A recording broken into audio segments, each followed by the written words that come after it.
Olá pessoal, estamos começando mais um vídeo. Aqui é a Jussabiri e hoje eu estou cheia de teorias. Sim, hoje eu quero apresentar a vocês a minha teoria ímpar, que é basicamente uma teoria onde eu mostro de maneira lógica para vocês que algumas empresas utilizam a teoria ímpar para lançar seus produtos e garantir qualidade em um ano e flopagem no outro, ou pelo menos lapidações e não tantas novidades assim. Vamos falar de 3 marcas muito populares aqui no Brasil para a gente ter aí um benchmark em relação a tudo que elas vêm fazendo aqui no país e também ao redor do mundo. Vou começar com polêmica? Vou começar com polêmica.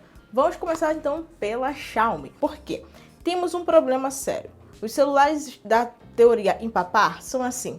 Os celulares pares da linha Redmi são ótimos, mas os celulares ímpares da linha normal da Xiaomi, a linha topo de linha, são maravilhosos. Então, começando pelos celulares ímpares da Xiaomi, a gente tem aí o Redmi Note 7. Foi um celularzinho legal, mas era um número ímpar. Consequentemente, isso deu muita dor de cabeça para a empresa, porque foi quando começou a surgir a geração do toque fantasma, burn-in, retenção de tela e todos os problemas que a gente viu acontecerem com os celulares da Xiaomi naquela época. Isso sem contar as baterias explodindo, porque aí a gente tá quase falando de uma outra marca que falaremos mais a seguir.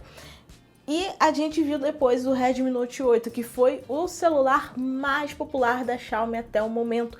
O aparelho conseguiu vender 100 milhões de unidades ao longo de sua história, tanto que a Xiaomi lançou uma versão atualizada do Redmi Note 8, só que assim, não fez tanto sucesso quanto a versão original, porque venhamos e convenhamos, o momento já era outro e tinham alternativas melhores da própria marca no mercado. Aí a gente foi para o Redmi Note 9, né? Aquela linha lançada num tempo muito complicado, que foi no auge da pandemia, lá em 2020. Aí a gente viu o Redmi Note 9, o Redmi Note 9S, que foi um celular muito popular.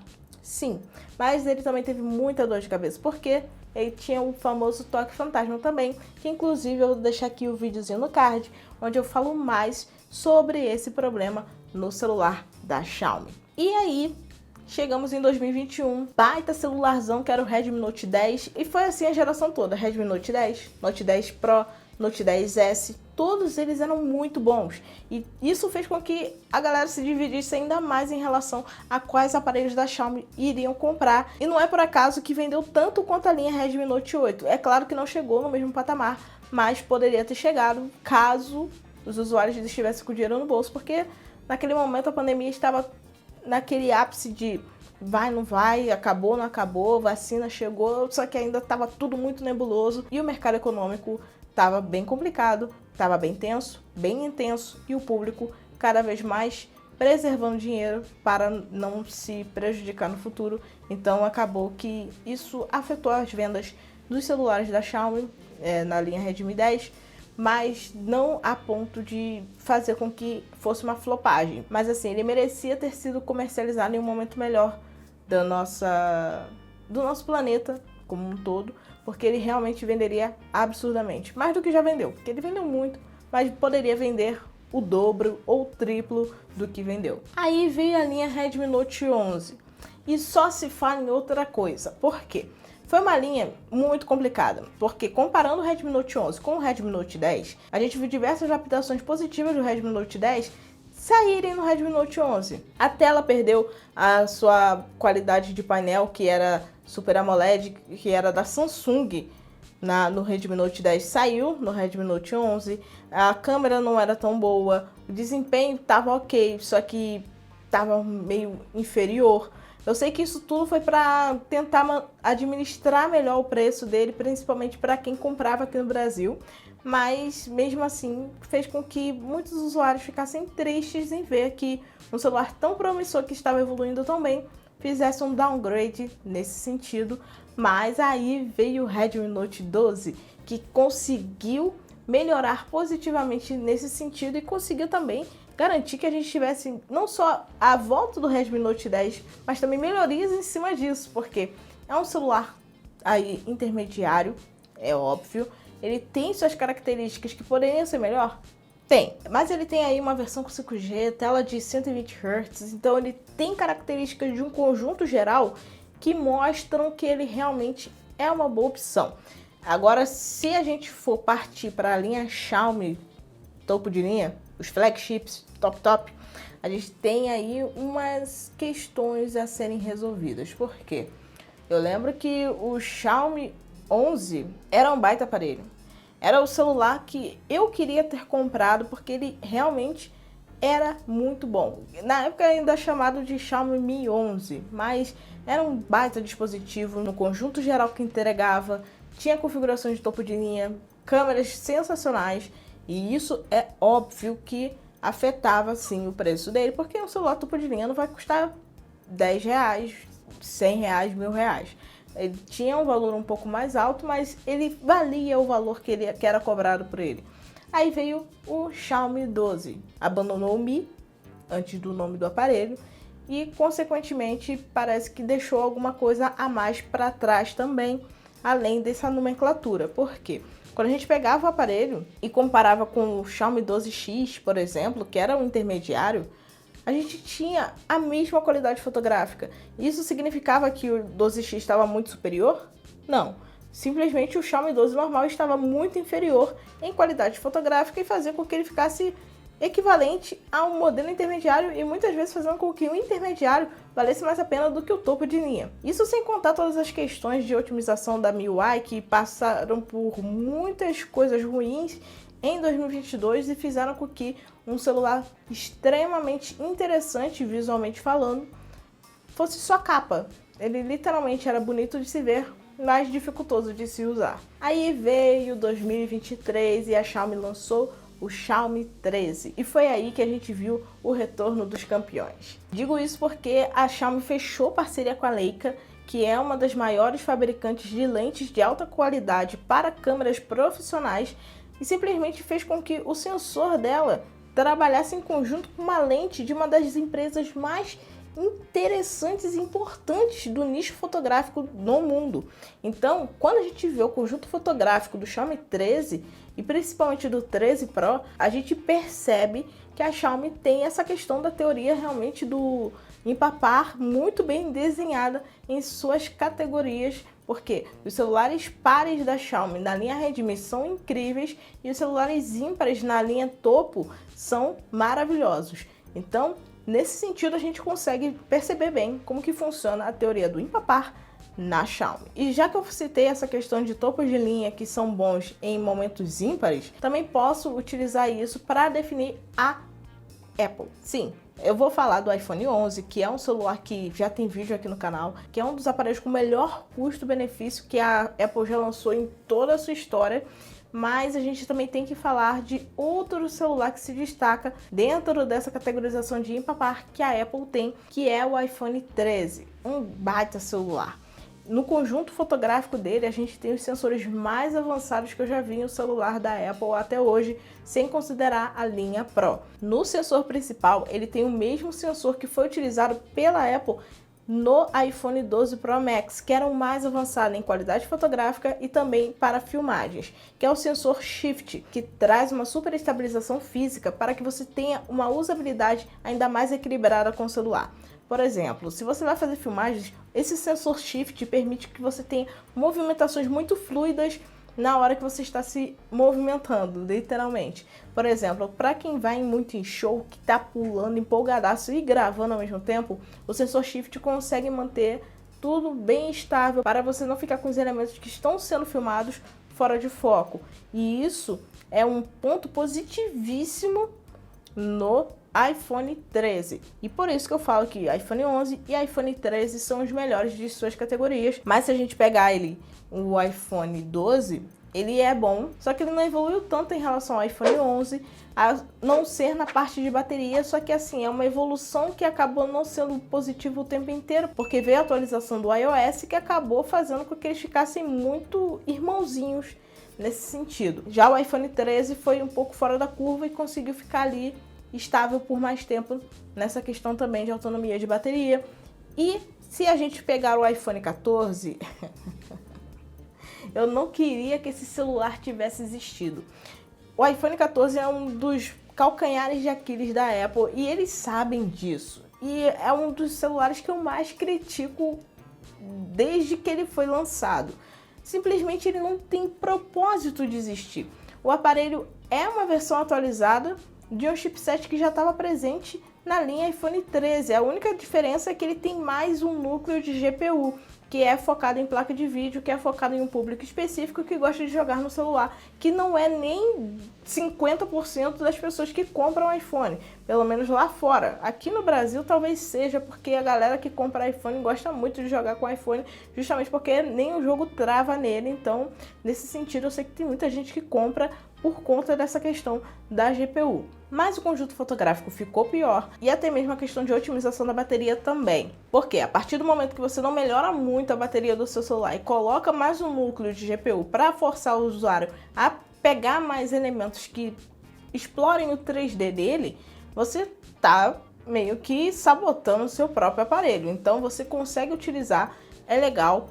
O iPhone 14 tem uma boa otimização de bateria no sentido de usabilidade diária, mas para quem joga, o iPhone 13, na minha opinião, ainda é a melhor opção. Então, se você está pensando na teoria ímpar para iPhones, vai sempre nos ímpares. Inclusive, estou ansiosa pelo iPhone 15, pela linha iPhone 15, porque não só pelos rumores, mas também por ser um dispositivo ímpar, já tenho boas expectativas em relação a esses 4 ou 3 ou 5 aparelhos que serão anunciados. Mas agora partindo para categorização de dispositivos ímpar da Samsung, a gente tem aí uma questão que são duas linhas, topo de linha, que são muito interessantes nessa questão da teoria ímpar, que é a linha Galaxy S e a linha Galaxy Z. A linha Galaxy S é focada nos topos de linha normais e Z nos dobráveis, seja dobrável estilo flip ou dobrável estilo fold. Se a gente for analisar bem,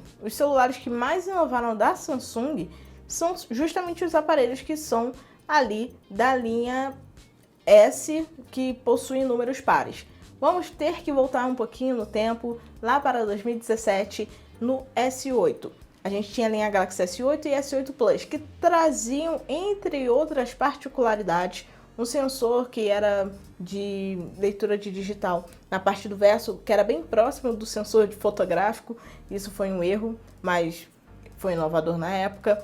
Mas o que realmente me interessava nesse aparelho era o sensor de leitura de íris. Era uma forma de biometria que foi disponibilizada lá no Note 7, só que por ser um aparelho ímpar, deu tudo errado, explodiu, ninguém falou mais dele depois desse caos.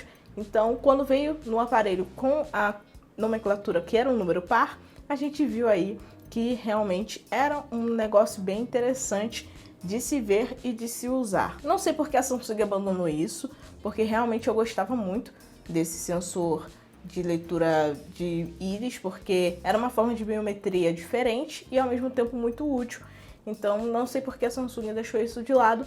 Aí a gente vai um pouquinho mais avançando no tempo para 2019 e chegamos aí no S10 e na linha S10 como um todo. A gente teve o S10Z, que era focado em ser um celular mais compacto e mais econômico em bateria, só que não era bem isso que ia acontecer na prática. Mas a gente tinha também o S10 Plus, que era um aparelho gigantesco em termos de bateria, em termos de inovação e em termos de tecnologias diferentes, principalmente na parte de tela. Não digo nem por questão de tecnologias de tela no sentido de HDR, Dolby Vision e tralalá, que poderiam ser coisas embutidas no celular da Samsung, mas pela questão dele ter um entalhe embutido nele, que era aquele notezinho em pílula, que era bem diferente, inclusive acabou gerando muitos desenhos focados em esconder aquele note. Então acabou que ajudou muitos ilustradores de planos de fundo a conseguirem aí ter um portfólio focado nesse celular em específico, mas também ele tinha o leitor de digitais ultrassônico, que é utilizado até hoje pela Samsung, que é um dos sensores mais precisos de biometria digital, que você utiliza para ter ali o sensor ultrassônico tem ali as ondas ultrassônicas que vão meio que lendo a sua digital de forma física sobre a tela. Você coloca o seu dedo e ele consegue identificar de maneira precisa, rápida e interessante cada curva dos seus dedinhos e das digitais dos seus dedinhos, cada célula, coisa fofa, né? Cada célula é exagero meu, mas o propósito é identificar cada curvatura das suas digitais para garantir que é você desbloqueando o seu aparelho e não um possível irmão gêmeo que tem ali digitais muito parecidas fazendo esse processo. Aí em 2020 a gente teve o S20, que foi um celular muito legal, uma linha muito interessante por conta de toda a questão de inovação na parte fotográfica, principalmente o S20 Ultra, que tinha ali um sensor com zoom híbrido de 10 vezes, então a gente tinha aí a primeira aposta da Samsung em zoom de alta aproximação e alta qualidade, e foi bem interessante de ver na prática como que funcionava esse sensor. E assim, apesar de ser uma geração posterior à do S10, ainda era um aparelho par, então ainda era um aparelho inovador. Aí a gente foi para 2021 com o S21, que foi uma dor de cabeça, que ele estava meio esquentadinho e estava esquentando a cabeça de muitos compradores dele, porque toda a linha S21, por conta do Exynos presente nessa geração, simplesmente estava esquentando muito, um superaquecimento absurdo, que gerou muita dor de cabeça para a Samsung e para os usuários da linha S. Inclusive fez muita gente migrar para iPhone na época justamente por conta disso. Conseguiram resolver via software, não foi algo que resolveram 100%, mas que demorou também para ser solucionado. Então isso fez com que realmente fosse aí uma dor de cabeça, no sentido de que muita gente preferia que ele tivesse saído de fábrica como ele ficou um ano depois. Aí a gente teve também a linha S22, que para mim foi a linha que voltou a ser inovadora, porque é a linha par. Era um aparelho que repetia muitas configurações que a gente viu. O S22 Ultra, por exemplo, repetia muitas das configurações que a gente viu no S20 Ultra. Então a gente tinha um aparelho que era confiável, que era par e que trazia muitas especificações lapidadas de um modelo que deu muito certo em 2020. Aí a gente veio para a linha S23 e a gente viu sim muita coisa nova no S23 Ultra, só que assim, muita coisa nova até a página 2. Por quê? Mudaram o sensor, colocaram aí a opção de zoom de até 100 vezes, mas ainda assim eram melhorias baseadas em um aparelho já existente, que no caso era o S20 Ultra e o S22 Ultra. No caso, o S23 Ultra é quase uma cópia do S22 Ultra, porque eles são fisicamente muito parecidos e só muda realmente a questão do sensor, uma lapidaçãozinha aqui, outra ali, a questão do chipset também modificou, mas assim, são coisas muito pontuais que não fazem dele um mega inovador. Então a gente espera que no S24 realmente venham as inovações, como é nessa teoria ímpar par. Já os dobráveis, na minha opinião, a gente não poderia encaixar eles na teoria ímpar par de serem só os modelos pares que inovam, mas a gente sabe que a nomenclatura da Samsung faz com que os modelos pares sejam realmente os que fazem mais sentido de certa forma. Por quê? Os dobráveis a gente teve o seguinte, foram lançados o Flip de primeira geração e o Fold de primeira geração. Eram bem legais, bem inovadores, só que tinham muitos problemas em relação à película que soltava ou que não tinha nenhum tipo de aviso, os criadores de conteúdo estavam arrancando. Teve a questão de que, na sequência, a conectividade 5G começou a se popularizar muito, então eles tiveram que lançar uma versão 5G que ficou caracterizada como Flip 2 e Fold 2, apesar de não terem mudado nada fisicamente, só mudaram ali realmente o chipset de compatibilidade com a nova tecnologia de conexão. Na prática eu não sei como eles ficaram, porque eu não utilizei o Fold nem o Flip de segunda geração, e depois a gente viu o Flip 3 e o Fold 3, que eram bons aparelhos, que tinham boas otimizações, só que assim, o Flip pelo menos tinha uma péssima bateria, eu já citei aqui em vídeo, tem link aqui no card, vocês sabem muito bem disso, que era justamente o de número ímpar. E aí a gente tem a questão de que quando a gente foi para o Flip 4 e o Fold 4, a gente viu a real evolução da Samsung nesse sentido, porque os celulares simplesmente melhoraram muito. Ganharam mais tela, mais bateria, mais otimizações para fazer com que a bateria durasse mais, a qualidade fotográfica realmente melhorou. Então isso fez com que a gente se encaixasse ainda nessa teoria ímpar-par, nesse sentido em relação ao Fold e ao Flip, porque são bons aparelhos, apesar de eu considerar que só existem 3 gerações, a Samsung caracteriza como 4, então a gente já joga nessa teoria do ímpar-par também, que são os celulares pares que fazem sucesso e que são realmente disruptivos para a marca. Então, basicamente é isso que eu queria falar sobre essa teoria maluca que estava na minha cabeça há bastante tempo e eu queria explodir junto com vocês, porque explosão sozinha não vale a pena.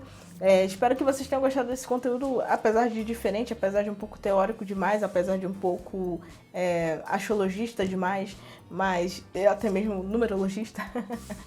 Espero que vocês tenham gostado desse conteúdo. Espero que tenha ajudado vocês de alguma forma a enxergar como que cada fabricante tem trabalhado nesse mercado mobile nesses últimos anos. Deixe seu like, compartilhem com seus amigos. Se ainda não for inscrito aqui no canal, se inscreva e ative as notificações para ficar por dentro de todo o conteúdo que é postado por aqui. E é claro, se interessou por algum desses modelos nas versões mais recentes, sejam ímpares ou pares, vou deixar aí na descrição do vídeo o link para a compra de alguns deles que eu recomendo, e comprando por lá você ajuda o canal a trazer mais vídeos e mais conteúdos para vocês. E já sabe, se quiser deixar a sua opinião, só comentar aí embaixo.